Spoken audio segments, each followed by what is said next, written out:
بسم اللہ الرحمن الرحیم۔ اللہ کے نام سے شروع جو بڑا مہربان نہایت رحم والا ہے۔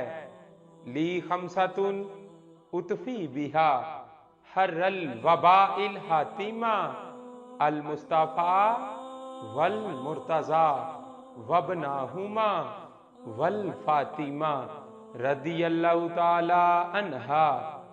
رسول اللہ صلی اللہ علیہ وآلہ وسلم نے ارشاد فرمایا، اونٹ ان کے مالکوں کے لیے قوت کی چیز ہے اور بکریاں باعث برکت ہیں، اور گھوڑوں کی پیشانیوں میں قیامت تک کے لیے بلائی بندی ہے۔